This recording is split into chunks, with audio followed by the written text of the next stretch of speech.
Kebakaran di tempat pemrosesan akhir atau TPA Jatiwaringin, Kabupaten Tangerang, masih belum berhasil dipadamkan. Hingga Rabu sore, muncul 2 titik api baru di sisi utara lokasi kebakaran. Api telah menghanguskan sekitar 7 hektar lahan. Sementara Badan Nasional Penanggulangan Bencana atau BNPB mengerahkan 2 helikopter waterbombing untuk membantu pemadaman. Sekitar 50 warga masih mengungsi akibat asap tebal dan pemerintah Kabupaten Tangerang menetapkan status tanggap darurat hingga 14 Juli 2026. Kepala Kantor Staf Kepresidenan atau KSP Jenderal TNI Purnawirawan Dudung Abdurrahman menyebut kegiatan fisik latihan dasar militer bagi calon manajer Koperasi Merah Putih akan ditiadakan, menyusul meninggalnya sejumlah peserta.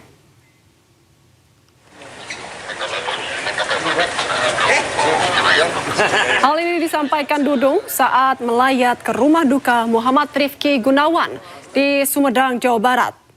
Rifki merupakan salah satu calon manajer Koperasi Desa Merah Putih yang meninggal saat mengikuti latihan dasar militer dalam program Sarjana Penggerak Pembangunan Indonesia atau SPPI. Selain menyampaikan bela sungkawa, Dudung juga menyebut pemerintah telah melakukan evaluasi atas kejadian ini. Kegiatan fisik bagi peserta kini ditiadakan dan materi pendidikan akan lebih difokuskan pada manajemen perkoperasian.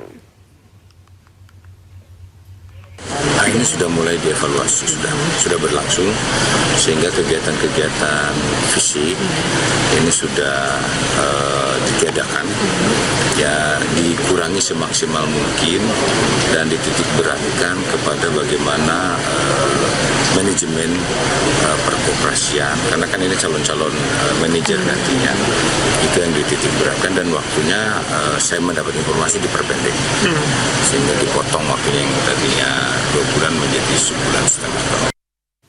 Wakil Menteri Pertahanan tegaskan adanya evaluasi terhadap latihan militer untuk peserta SPPI. Ia juga menyatakan tengah membentuk tim penyelidikan atas meninggalnya 5 peserta SPPI.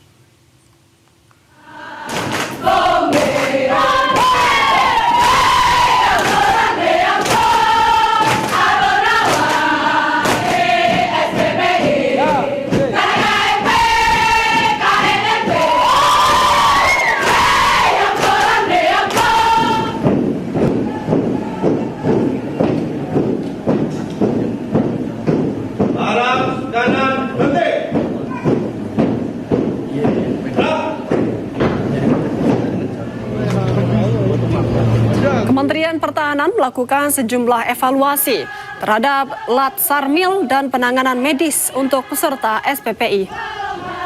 Salah satunya adalah pemangkasan waktu latihan menjadi 2 minggu. Selain itu, Wamenhan Doni Ermawan juga menegaskan para calon manajer Kopdes Merah Putih tidak menjadi komponen cadangan atau komcat setelah lulus pelatihan.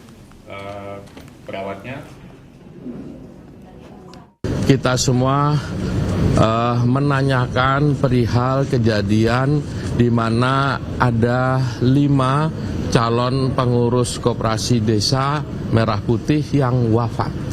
Kita semua mengucapkan duka cita yang mendalam dan kita juga bersaran supaya diberi santunan yang bukan hanya pantas tetapi juga sangat baik.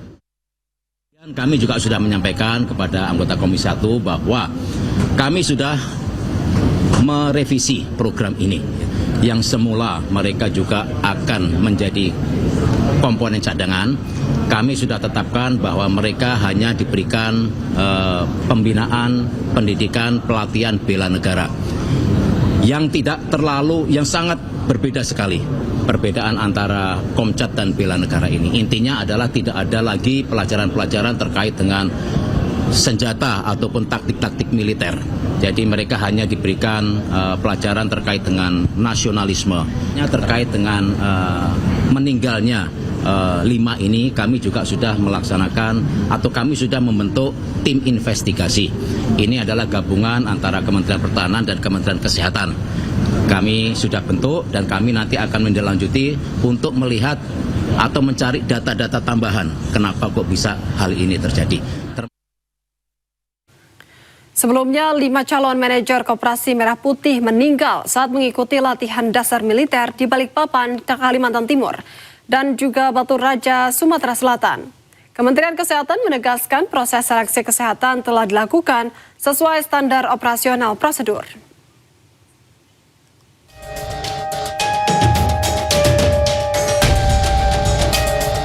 Lima calon manajer Koperasi Merah Putih meninggal dunia saat mengikuti latihan dasar militer.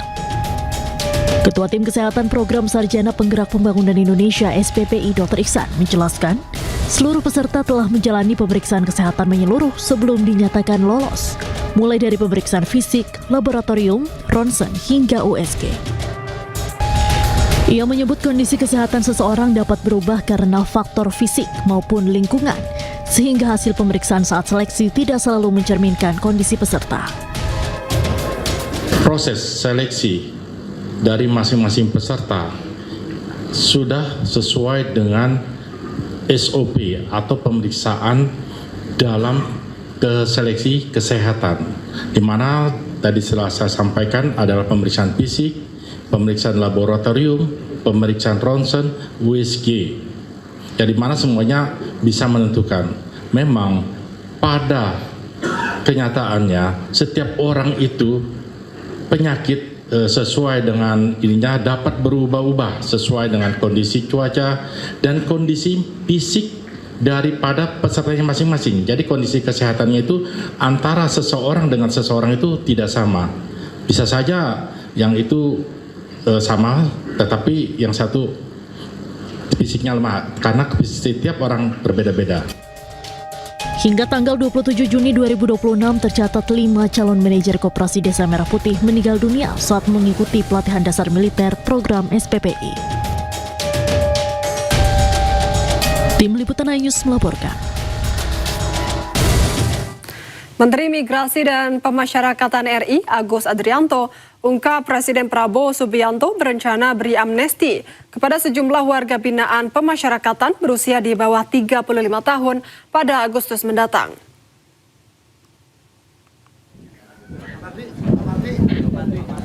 Terkait hal tersebut, dalam kick-off screening TBC nasional di Lapas Kelas 2A Ngaseman, Nusa Kambangan, Cilacap hari Senin, Agus mengimbau warga binaan untuk ikuti pembinaan dengan baik agar berpeluang memperoleh amnesti itu.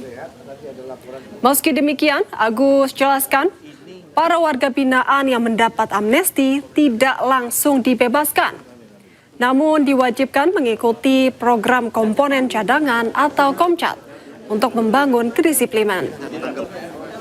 Rencana pemberian amnesti ini merupakan upaya pemerintah guna atasi masalah kelebihan kapasitas yang terjadi di lembaga pemasyarakatan atau lapas dan rumah tahanan negara atau rutan di seluruh Indonesia. Mudah-mudahan nanti ada amnesti lagi kedua dari Bapak Presiden. Informasinya pada saat 17 Agustus akan ada pemberian amnesti kepada warga binaan pemasyarakatan. Pada kesempatan ini saya juga menyampaikan himbauan kepada teman-teman yang saat ini sedang menjalani proses pembinaan, ikuti proses pembinaan dan pembimbingan dengan baik. Mudah-mudahan dari penilaian oleh petugas, teman-teman memperoleh kesempatan untuk mendapatkan amnesti dari Bapak Presiden. Menteri Keuangan RI Purbaya Yudi Sadewa tegaskan pungutan pajak toko online dilakukan guna ciptakan ekosistem bisnis yang lebih seimbang. Terkait hal tersebut, Purbaya mengaku selama ini mendapat protes dari para pengusaha offline yang keluhkan toko online selama ini transaksinya tidak dipungut pajak. Angle-nya adalah karena banyak pengusaha offline yang protes sama saya. Mereka bayar PPN, kau yang online nggak bayar, gitu kira-kira. Hanya itu supaya menciptakan playing field yang lebih seimbang. Mulai 1 Juli, Pak. Sepertinya itu.